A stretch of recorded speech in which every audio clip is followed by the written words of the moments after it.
Hello, and welcome to IMARA Woman Magazine. I'm your host, Wendy Brawley, and I'm delighted that you tuned in today. I'm joined by my co-host, Jessica Martinez. Hi. Dr. Marcia Bavard-Wynn. Hi. And to the far right, Donna Ayers. Hello. Now listen, we've got a great show for you today. As you can see, this show is all about change, and here at IMARA, we are not afraid of a little change. And we're going to start our discussion by talking about one of the big changes that's really being debated now across the country, actually, and that is the change about minimum wage. Whether or not Americans who work for a minimum wage salary have a right or should expect to be paid a higher wage, quote unquote, a livable wage. But before I toss the question to you, let me just read you a couple of quick facts. 90% of workers making less than $10 an hour are adults, age 29 years old. Some of them, approximately 1/3, have some college education. 18% of them have a college degree. Now, the minimum wage in America is $7.25. Now, this summer, all across the country, in fast food restaurants like McDonald's and Wendy's, hate to call names, but these are the places that are leading the protests. Workers are walking out, staging protests, asking that their wages be brought up to $15 an hour, a livable wage. What do you think? I think it's awesome. God knows that McDonald's can afford to pay their workers a livable wage. I have met so many single moms and just individuals that may not have children. They have a right to have, a suitable income, and because if you make $7.25, what are you going to really buy? Yeah. And what could you really afford? I And think it's kind of a catch-22. First of all, they do have a right to demand higher wages. They do need more to live on comfortably. That's not going to be an overnight process. If you see it happening, it's probably going to be a gradual increase, maybe like $1 or $2 at a time. So that's going to take some years for them to get what they're asking for.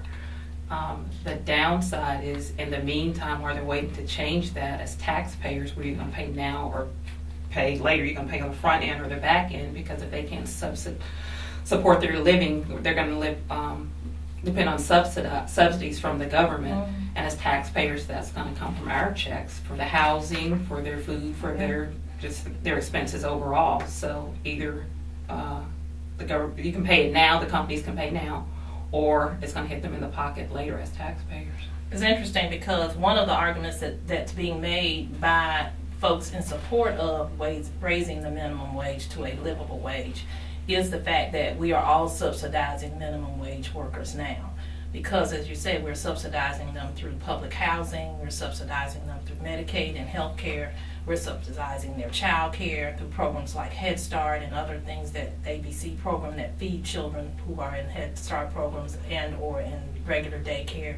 We're subsidizing them whenever they look for jobs and need training. So it is a phenomenon that kind of indicates that we pay now or we pay later. And do we not pay a minimum wage and run the risk of raising taxes for everyone, or do we pay a livable wage and hopefully they're not entitled to or require as many subsidies? Then you mentioned also, I think 18% of them have college degrees. Mm-hmm. A lot of college students get out now, cannot find a job in the area that they majored in, and on top of that, they have student loans. Yeah. So how are you going to support yourself off of minimum wage and repay student loans? It's probably why the default rate on student loans is as high as it is, Exactly. because so many people are trying to make it off minimum wage jobs. Just to give you some other information on the topic, one of the, I guess, more liberal U.S. senators, Senator Bernie Sanders from out of Vermont, says that Wal Mart is the biggest recipient of welfare in the United States. and that's a shame. They give up $1 trillion a year. Right. And his logic is because they pay their workers so little that they need to be subsidized by taxpayers. And as a result, we are basically subsidizing Walmart because the workers who work there simply don't make enough to live off of their salaries. So I mean, how do we address it? I mean, what do we do if you're interested, you said maybe gradually we can raise it to what amount? How does that work? How do we get from $7.25 to something that's livable? First of all, those companies have to be willing to do it. They could say, well, if you're not satisfied with the salary, then we can get someone else who is. A lot of people lose jobs over this. That's true, and I'm a little on the fence about this issue, and I can certainly empathize with the people that are making the minimum wage. I remember what it was like to make minimum wage in high school and in college, but I had parents that were subsidizing me. Right. So I certainly know that it's not something you can get by on, but also, and Wal Mart is not one of the companies that I'm talking about, more like small businesses. It can really be hard for them where they've already been hit by a tough economy.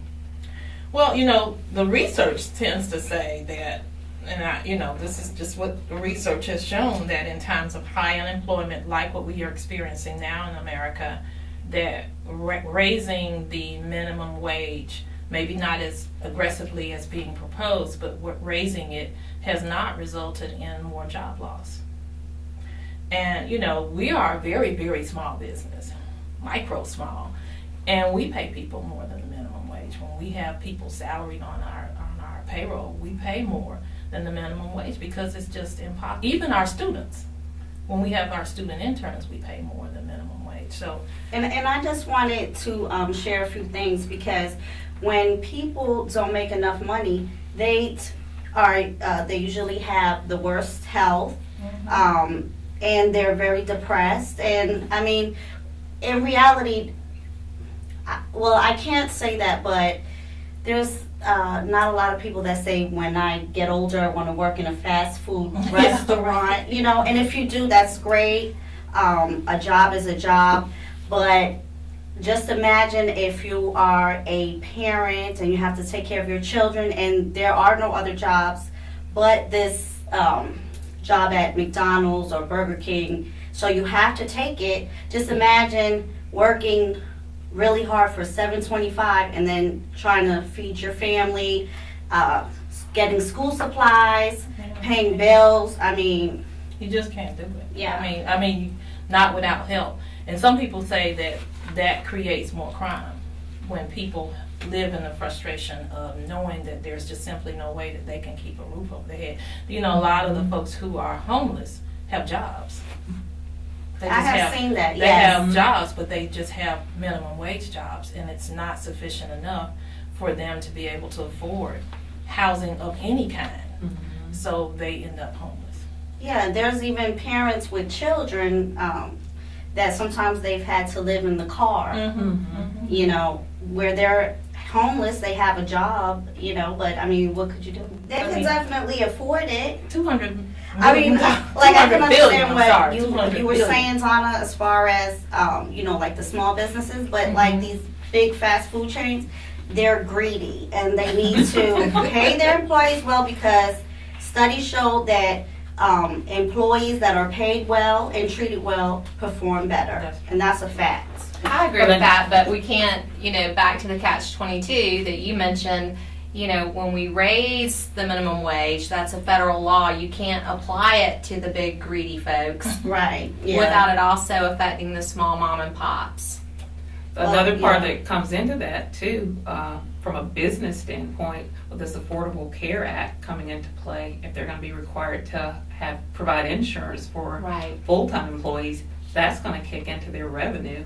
That's a whole other discussion, and we'll get to that. Well, let me give you a few more facts.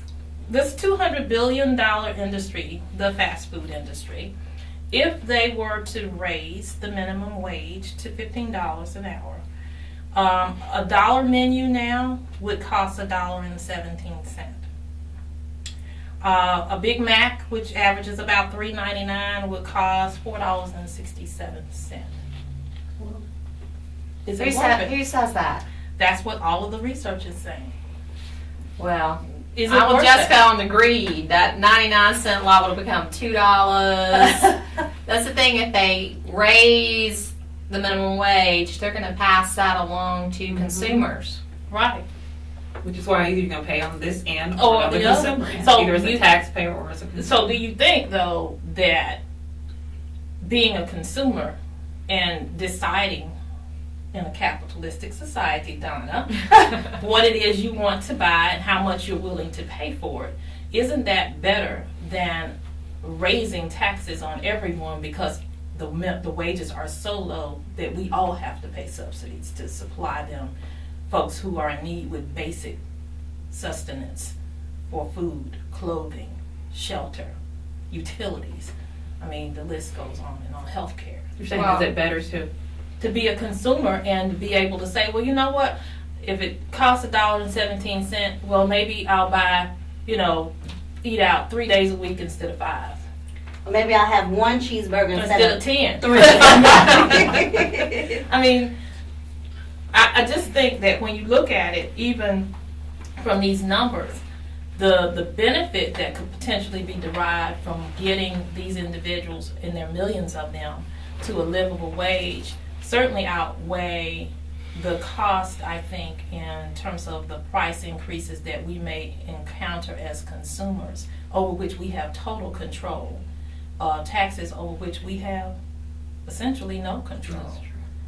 I mean, that's the conservative argument I'm giving you there. You ought to be all over that. Well, I don't know about that. If you go back to talking about those of us, the have-nots, if you will, the people in the low-wage jobs, a lot of these folks are the same ones that are eating at these restaurants and having to shop at Wal Mart.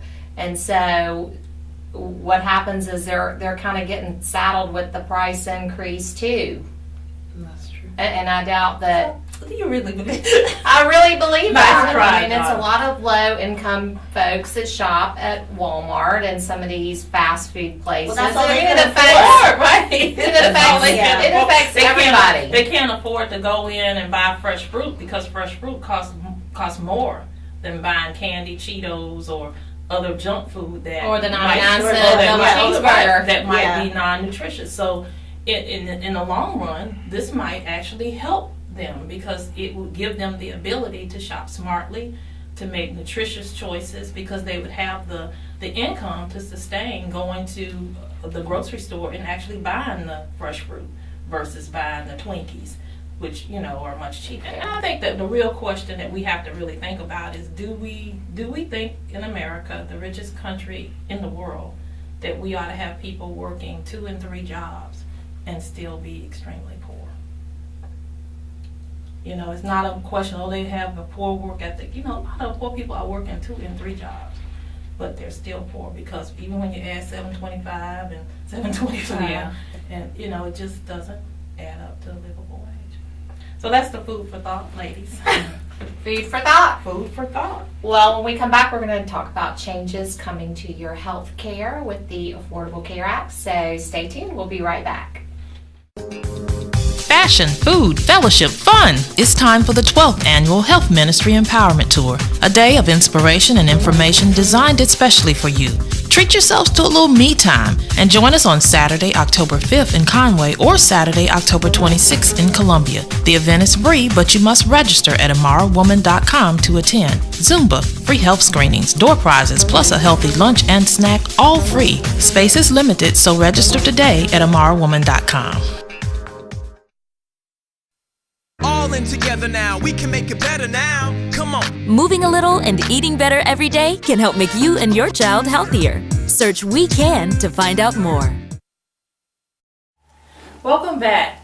We have today in studio with us Wallis Cunningham, good friend of mine, and also the Associate State Director of Multicultural Outreach for AARP.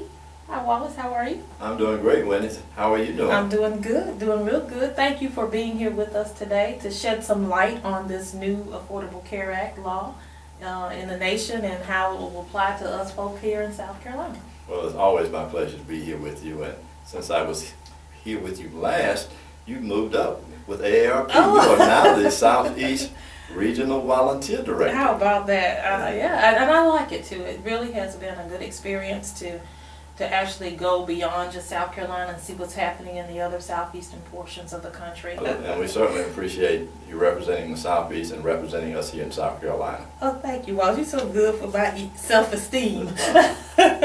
Well, let's talk about the Affordable Care Act, or as many people know it, Obamacare. And a lot of changes underway, some already in place, others that will be coming very soon.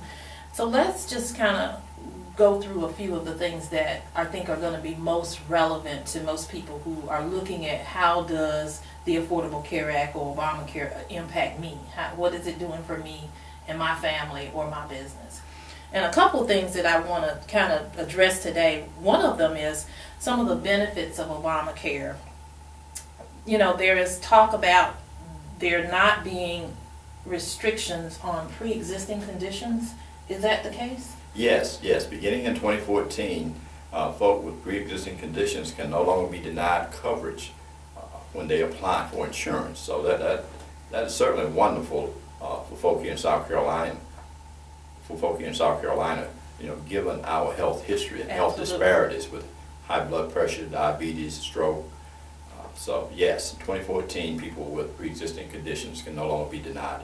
That is an Access to incredibly healthcare. important benefit, and you're right, because South Carolina in particular has a high level of chronic illnesses among all populations. So these are the kind of conditions that typically keep you from being able to get an insurance policy, or if you can, to be able to afford it. Wonderful. Now talk about the lifetime benefits, because just as you said, because there's so many in South Carolina with chronic illnesses, some of them that require long-term treatments and serious conditions, there are benefits placed typically on most insurance policies that say, you know, once you reach a maximum of $1 million, maybe it doesn't pay anymore. Do we still have those provisions under the new law? Now, under the new law, lifetime limits have been eliminated. Eliminated altogether? Altogether.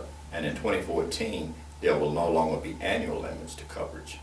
Wow, so that's a huge benefit. That is a huge benefit. I mean, given the increasing cost of health care, Right, and right. particularly if persons are in the hospital or other places for extended periods of time, their bills could be very, very high. Now, this one strikes home to me. It used to be, or maybe it still is, that certain types of preventive screenings were simply just not covered, or if they were covered, they were applied to your out-of-pocket or your deductible. How does that work now under the new law? Under the new law, and especially for Medicare beneficiaries, their preventative screenings will be covered at no cost to them.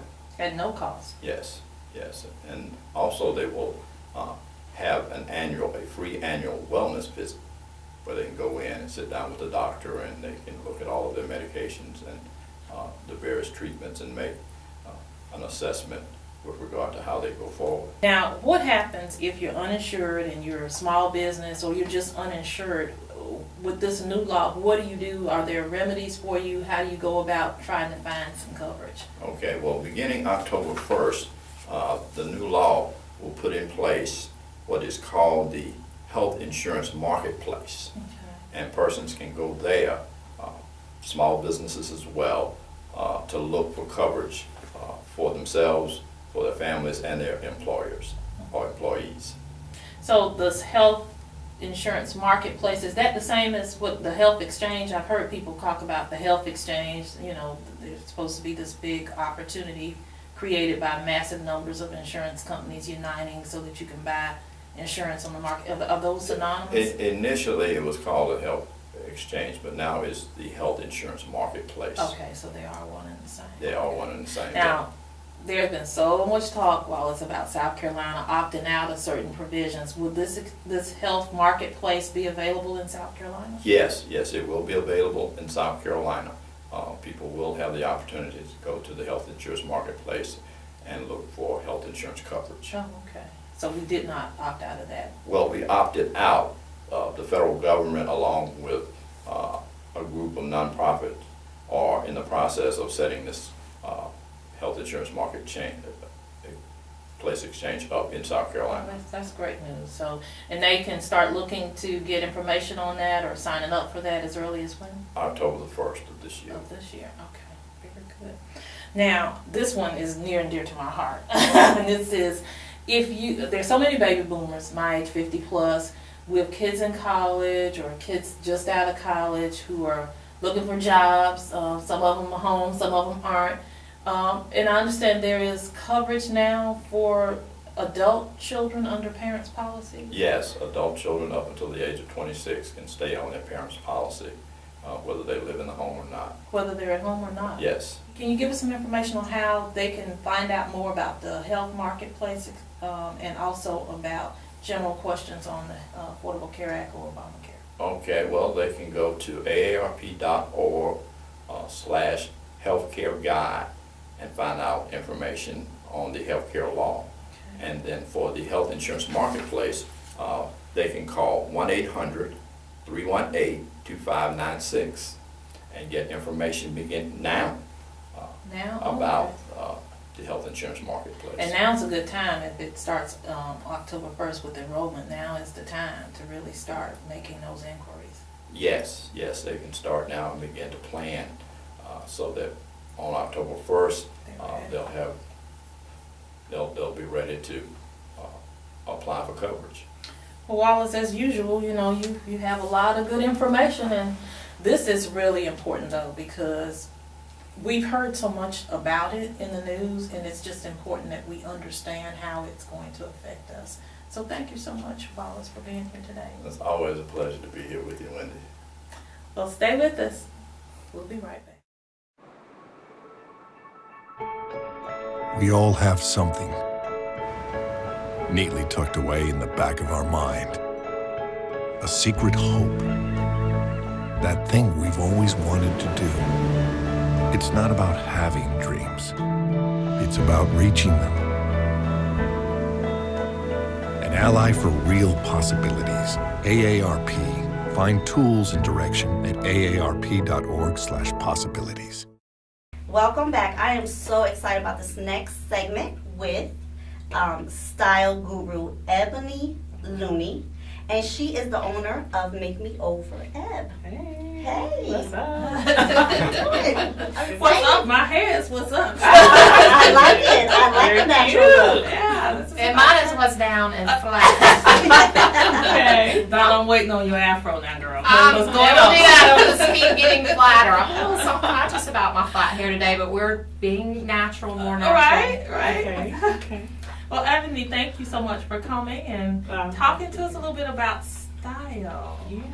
One of the things that, particularly, in our community, hair is extremely important. But for all women, hair is just something that we really relate to. And it has kept many of us from doing some very important things. Exactly. Particularly things as it relates to health.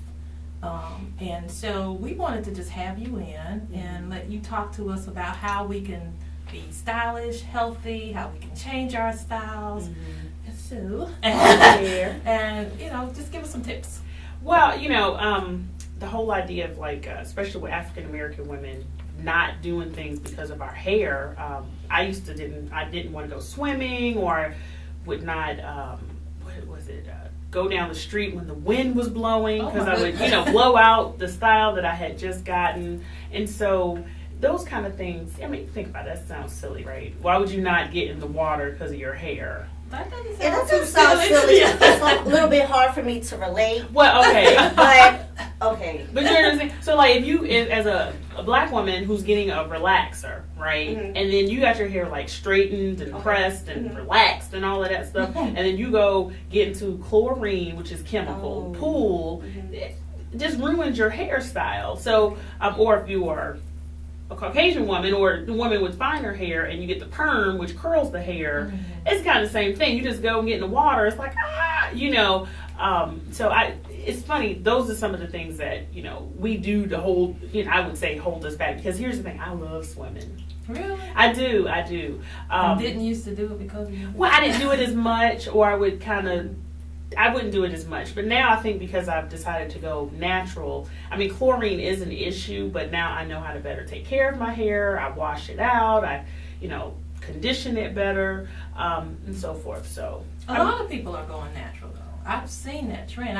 And it wasn't until you made me really aware of it, and I was sitting in a meeting with women, and of those women, I think I texted you. They were there may be 15 women in the room, and 7 or 8 of them had natural hairstyles. Well, you know why? It's like this whole push. Well, first of all, going natural is not new.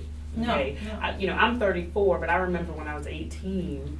I went natural, meaning I stopped chemically relaxing my hair, although I still put color in it. So there's a difference. I mean, there's different levels of natural, but it's becoming more of a trend recently because as women age, they're on medications, it affects their hair, and that whole chemical process, their hair is falling out, so they're like, okay, I need to get away from that, and so they're deciding, okay, I'm not going to chemically relax my hair, and there's so many other options, even amongst my friends who are, and I'm pointing to you, like, I'll be your friend. white women sisters. No, but even amongst like my Caucasian friends or Hispanic who do not chemically relax their hair or use chemicals like perms, they're saying, well, they want to get more back to more natural products because what's happening is those chemicals are really affecting our health. Well, tell us a little bit about what you're going to be doing at the Empowerment Tour. You're doing a workshop for us at the Health Ministry Empowerment Tour. Make Me Over Ebb. So tell us a little bit about what you're Well, it's funny. I was going to do more of the whole idea with the natural hair because that's where I'm going. And I also wanted to talk about curly hair. There's a trend with accepting your natural curls among people. So I want to touch on that at the workshop for people to embrace their natural selves.